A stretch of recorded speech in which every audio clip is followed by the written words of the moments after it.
Hey there, boys and girls. Hope you're having a great Tuesday. I'm super excited to jump back into our second chapter of the Magic Treehouse. But before we do, let's go back real quick and talk just for a second about what happened at the end of the last chapter. And it looked like Annie and Jack were up in the treehouse and something crazy started happening. And all of a sudden, everything went still. So, chapter 2 is titled Silly Food. It was the daylight outside. A rooster crowed in the distance. The air was damp and cool. Good, it's really early, said Jack. So we have a whole day and night until break of day tomorrow to do our mission. Perfect, said Annie. And look, we get to wear our own clothes for once. Oh man, said Jack. He was still in his jeans and t-shirt, and his backpack was still a backpack. This is a mistake. Jack and Annie looked out the window together.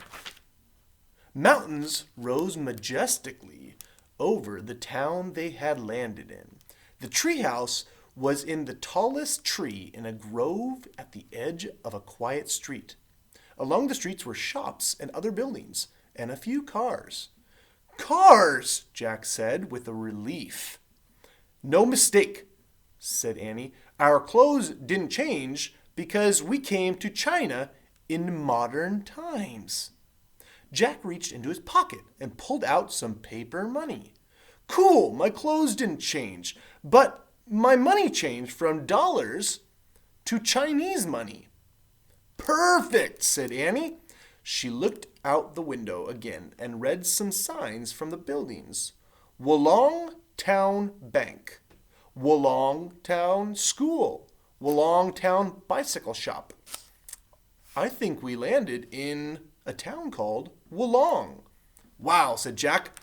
How did you figure that out? Annie laughed. So let's go look for some Wolong Town food. Okay, but the food we have to find doesn't sound like normal food, said Jack. Grainy and good, but tough as wood. Oh, that's right. That's what they read on the poem in chapter 1. Annie smiled. You always find something to worry about, she said. Come on. Annie headed down to the treehouse ladder. Jack packed away their book in his backpack and followed her. Together they stepped out from the grove of trees and headed down a busy sidewalk. Vendors were setting up stalls to sell crafts and pottery. Some girls and boys were passing by, carrying book bags. They were dressed in jeans and t-shirts and sweatshirts. See, kids just like us on their way to school, said Annie. Except we took a detour to have a breakfast halfway around the world, said Jack. Speaking of breakfast, how about going there? Annie pointed to a restaurant with tables outside. Garden Paradise, Jack said, reading the sign. Sounds like a good place to start to me. Jack and Annie crossed the street to the restaurant. Tables were set up near potted bamboo plants. A waiter poured some tea for someone reading a newspaper. Jack glanced at the front page of the newspaper and saw the date on the newspaper. It's May 12th, 2008, he said. Cool, said Annie. The waiter nodded at Jack and Annie. Then he led them to a table that had 2 small bowls on it. Green tea, he asked, or yak butter tea? Jack and Annie answered both. Green. The waiter left and came back with a teapot. He poured pale green tea into 2 small bowls. Then he gave Jack and Annie menus and went to check on the other customers. Oh, here's a picture of Jack and Annie and some of the kids that they're running into. Yak butter tea, Jack said. I don't think so. Annie giggled as she looked at her menu. How about some green bean jelly? I don't think so. Jack scanned his menu. Aha! What about chicken feet? Ew, said Annie. Okay, how about this? Jack said gleefully. Fried stinky tofu. Ew, said Jack and Annie together. They laughed loudly, and Annie nearly fell out of her chair. Jack saw the waiter frowning at them from across the garden. Shh, Jack said. We're being rude. Sorry, Annie whispered in the direction of the waiter. We have funny-sounding food at home, too, said Jack. Like hot dogs? Oh, yeah. How about sour cream, said Jack, or squash? Ah, squash, Annie said. Okay, let's get serious now, said Jack. We have a mission. He took the little scroll from his pack and unrolled it and read, A healthy food, grainy and good, baked with love, tough as wood, round in shape, the color of sand, given to those who have lost their land. It's a riddle, said Annie. It is, said Jack. Maybe we should just ask the waiter for help. He waved politely at the waiter's direction. The waiter came to the table. He gave them a tight smile. Are you ready to order now? He asked. Actually, we have some questions, said Jack. The waiter nodded. Do you serve food that's the color of sand? Asked Annie. The waiter stared at her. Jack felt kind of awkward. Or, food that's, like as tough as wood, he said. Food like sand and wood, the waiter said. Well, not exactly, said Jack. Are you trying to be funny? The waiter interrupted. He gave Jack a fierce look.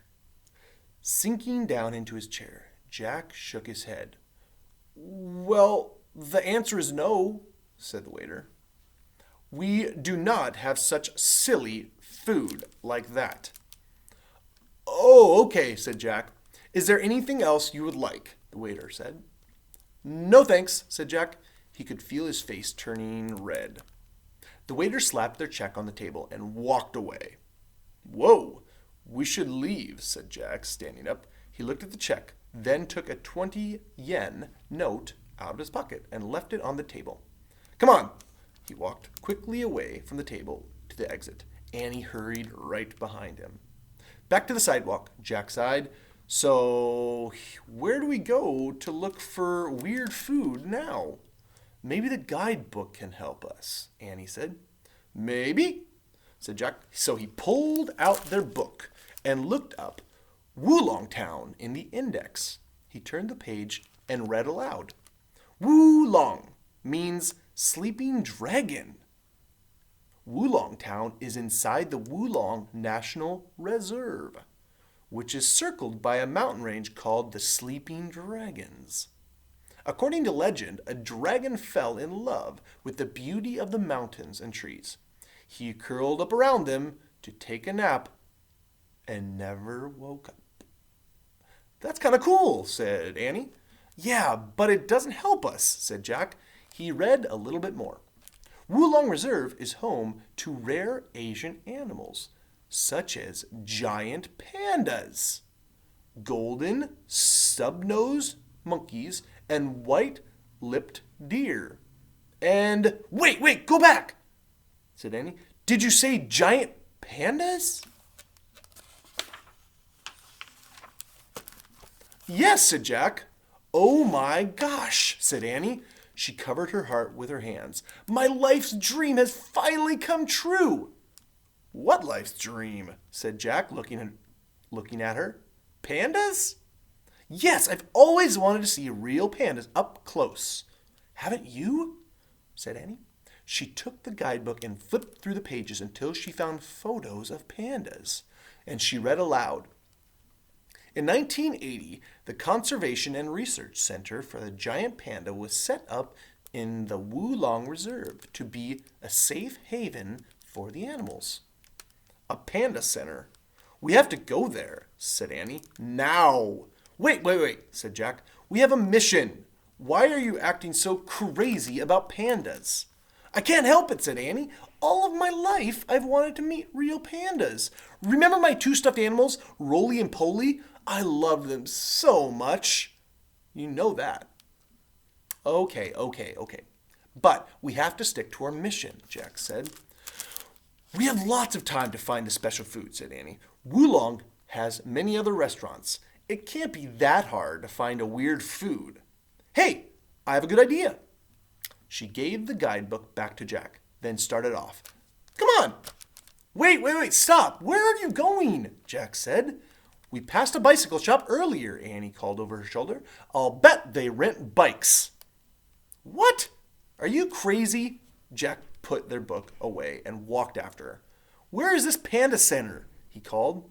We might not have enough time to get there and back and complete our mission. Plus, renting bikes costs money. We don't have much of that right now. Let's find out, said Annie. So she started running up the street to the Wulong Town Bicycle Shop. And that's the end of chapter 2.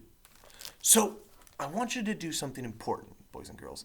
I want you to talk with your mom and dad about how the setting, so how the story and where it took place, how it changed from the first chapter. And then talk about the two main characters, Annie and Jack, and talk about some of the important details, some of those cool things that you learned about Jack and Annie. So, boys and girls, we will read chapter 3 tomorrow. I can't wait. Hopefully you have a great night, boys and girls, and I will see you tomorrow. Adios!